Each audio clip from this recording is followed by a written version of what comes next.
موت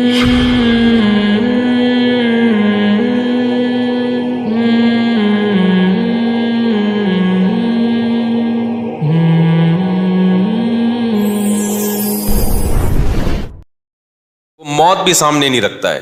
آخرت تو بہت دور کی بات ہے. وہ دنیا کو مسافر خانہ سمجھ کے بتا ہی نہیں رہا ہوتا.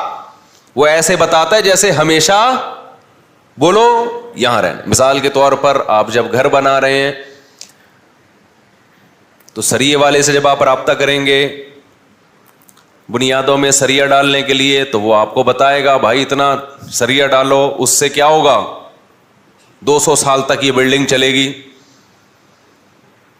تو وہ دیکھ رہا ہے کہ کیلکولیشن کر رہا ہے آپ کی ایج کتنی ہے بھائی. اس کو اس سے غرض تھوڑی ہے بھائی, اس کو پہنانا ہے, اس کو ذریعہ کیا کرنا ہے پہنانا ہے. اور آپ پہن کے آ جاتے ہو, آپ کروڑوں روپے لگا دیتے ہو, حالانکہ آپ کی ہڈیاں بھربھری ہونا بولو شروع, اس میں کیلشیم ختم ہونا شروع. ڈلوانا تو اپنی ہڈیوں میں سریا تھا, ڈلوا کہاں دیا ادھر ڈلوا دیا. حالانکہ ابھی پتہ ہے یار تھوڑے دن میں جنازہ اٹھنے والا ہے, تھوڑے دن میں چارپائی گھر سے نکلنے والی ہے, اور دیکھ بھی رہے ہیں نکلتے ہوئے, اس نے بنایا تھا نکل لیے. اکثر جو لوگ گھر بناتے ہیں بیچاروں کو خود رہنا نصیب نہیں ہوتا. پھر میں کہوں گھر بنانے کے میں خلاف نہیں ہوں, میرے بیانات کو لوگ غلط چلا دیتے ہیں, وہ اس کی میں ڈیٹیل کئی بار بیان کر چکا ہوں, وہ بھی میں دوبارہ ڈیٹیل میں نہیں جاؤں گا. تو سریے سے دل لگانا, گھر کے پلر سے دل لگانا, اتنی موٹی دیواریں, اتنا موٹا پلر, خود بھی تو اتنا موٹا ہے, مرے گا بھی تھوڑے دنوں میں. جو زیادہ موٹا ہوتا ہے ڈاکٹر کہتے ہیں اس کے چانس جانے کے کیا معذرت کے ساتھ اس کے چانس پتلے پھر بھی نکل لیتے ہیں. پتلوں کو ہم نے دیکھا ہے کچھ نہ کچھ گزارا چلا لیتے ہیں نا آگے تک, کیونکہ پتلا جو ہے نا ہر جگہ سے نکل جاتا ہے. تو فرشتے سے بھی وہ تھوڑا سا یوں کر کے نکل جاتا ہے. فرشتہ کہتا ہے چل جانے دے یار. ایک کسی نے بڑی زبردست کمنٹس, وہ ایک پوسٹ چلائی تھی بڑی خاندانی. یہ میں ان موٹوں کے خلاف یہ بات کر رہا ہوں جو بائی نیچر موٹے نہیں ہیں, خوب سمجھ لیں. جو بھاری جسم کے موٹے لوگ ہوتے ہیں, یہ جن کے پیٹ نکلا ہوا ہوتا ہے, ان کی دو قسمیں ہیں. ایک وہ قسم جس کو شریعت برا کہتی ہے, ایک وہ قسم جس کو شریعت برا نہیں کہتی.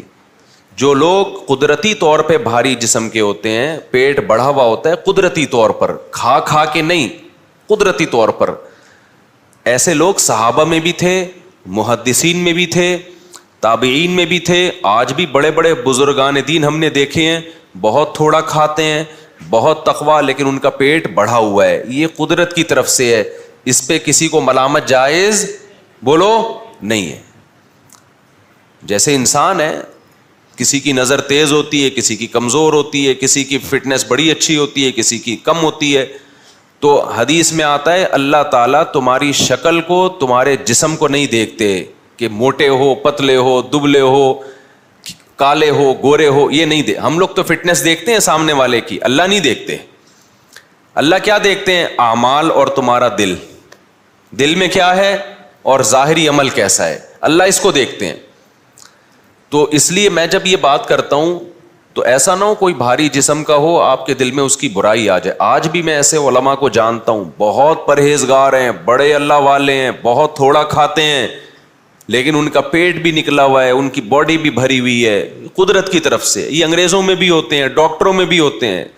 ایک حکیم صاحب آئے 75-80 سال کے, 80 سال ان کی عمر ہوگی, چند سال پرانی بات ہے, اور کہنے لگے میں ایک شادی کرنا چاہتا ہوں, کوئی رشتہ ہو تو بتا دیں. میں نے کہا بھائی میں رشتے وشتے نہیں کراتا, قبلہ حکیم صاحب. اچھا, ان کا پیٹ بھی نکلا ہوا, جسم بھی گول, لیکن ایج بہت اور فٹ فاٹ, چل پھر رہے ہیں اور زبردست بات چیت, لگتا تھا کہ جوان ہیں, اندر سے زرخیز ہیں. تو ایسے ہوتے ہیں, لیکن فٹنس کیا ہے, آڑی ترچھی ہے, وہ قدرت کی طرف سے ہے. ایسا نہیں کہ وہ خوراکیں پھوڑ رہے ہوں, بس قدرت کی طرف سے. اچھا, بعض لوگ خوراکیں پھوڑ کے بھی فٹ رہتے ہیں, یہ بھی قدرت کی طرف سے ہے. اوٹ پٹانگ کھا رہے ہوتے ہیں, فٹ فاٹ رہیں گے. لیکن ایک موٹا وہ ہوتا ہے کہ جس پر وعیدیں ہیں, جس پر کیا ہیں؟ بولو، وعیدیں، بڑی شدید وعیدیں. نبی صلی اللہ علیہ وسلم نے ایک یہودی موٹے کو دیکھا جو ان کا عالم تھا.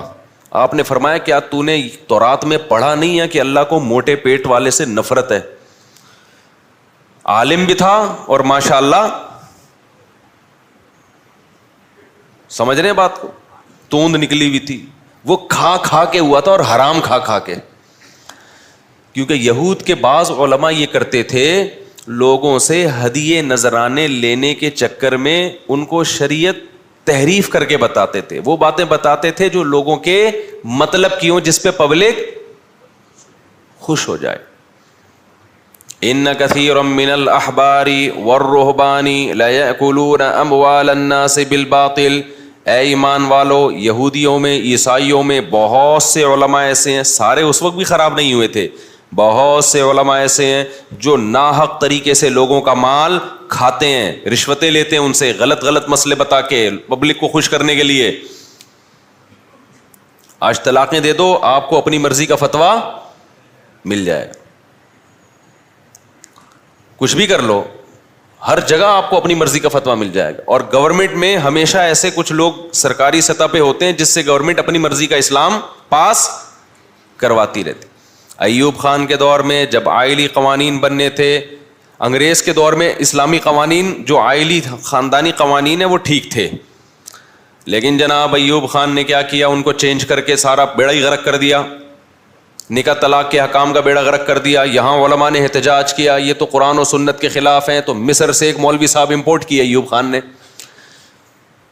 وہ جو بڑے لبرل قسم کے تھے، غامدی ٹائپ کے مولانا تھے، وہ مصر سے امپورٹ ہوئے، لے کے ٹھپا لگوا کے بیڑا، بول لو نا یار، آئلی قوانین کا بیڑا غرق کر دیا. طلاق کے حکام، عدت کے حکام ایسی کی تیسی کر دی، لیکن وہ مارکیٹ میں چلے نہیں، پبلک مانتی اب بھی نہیں ہے اس کو. پھر جنرل مشرف کا دور آیا. اب یہ جو خلا ہے اس میں بھی میں کئی بار بتا چکا ہوں، اس کی ایک شریعت میں ایک پروسیس ہے. طلاق کا حق اللہ نے مرد کو دیا، اختیار عورت کو نہیں دیا. چند صورتوں میں جج کو دیا ہے، لیکن وہ سارا جنرل مشرف نے کیا کیا، بیڑا غرق کر دیا. مکمل عورت کو طلاق کا اختیار دے دیا گیا ہے. جب بھی جائے خلا لے، پتلی گلی. ایک چھوٹا سا واقعہ بتا دوں ہو کیا رہا ہے سوسائٹی میں، پھر میں آگے اپنے ٹاپک کی طرف آؤں گا. جنرل مشرف صاحب نے جو حرکت کی کہ مکمل جب بھی عورت کورٹ میں جائے گی نا، جب چاہے گی، جج پابند ہے اس کو خلا کی ڈگری دینے پر. اس کے اب سائڈ افیکٹ کیا ہونا شروع ہو گئے. ایک کیس آیا چند دن پہلے، ایک آدمی کی شادی ہوئی، بچہ ہوا، بیگم سے بڑی محبت تھی، 2-3 کروڑ کی جائیداد بیگم کے نام کر دی. لوگ کر رہے ہوتے ہیں کہ یار میرا تو جینا مرنا تمہارے ساتھ ہے، اچھے لوگ کر دیتے ہیں یہ کام، ہم ہنسی خوشی زندگی گزاریں گے، یہ کیا میری پراپرٹی تمہاری، یہ کیا ہوتا ہے بس تمہارے نام سے لے لی. آج بھی بہت لوگ کرتے ہیں. بیگم صاحبہ کے پاس جب اتنی ساری پراپرٹی آ گئی، بچہ بھی ہو گیا، بیگم صاحبہ گئی کورٹ، خلا کی ڈگری لے کے پتلی گلی سے. کورٹ کہتی ہے مہر واپس کر دو. مہر 25,000 چل رہا ہے مارکیٹ میں. مہر کیا چل رہا ہے؟ 25,000. 1 سال پہلے نکاح پڑھاتا تھا اس کو بھی 25,000 تھا، اب بھی کیا ہے 25,000 میں 2 گٹکے نہیں آتے میرے بھائی، لیکن وہ چل رہا ہے 25,000 روپے. 2-4 گٹکے کی قیمت آپ سمجھ لو. ابھی تو میں مہمانوں کو چائے پلاتا ہوں نا، تو جو بل بن کے آ رہا ہے مجھے لگ رہا ہے اپنی اتنی مہنگی چائے ہو گئی ہے، پلانا چھوڑیں گے نہیں انشاءاللہ، آپ کہیں غم نہ کریں. لیکن اس نے جب بل بنایا نا ہمارے گارڈ نے کہ یار یہ، میں نے کہا یہ کیا میں نے کیا منگوایا ہے، کیا میں نے ولیمہ کیا ہے کیا؟ کیا نہیں، یہ چائے 150 روپے کا کپ چائے کا یار. حالانکہ پہلے کپ ٹوٹل 150 روپے کا آتا تھا، اب اس میں صرف چائے 150 کی آ رہی ہے.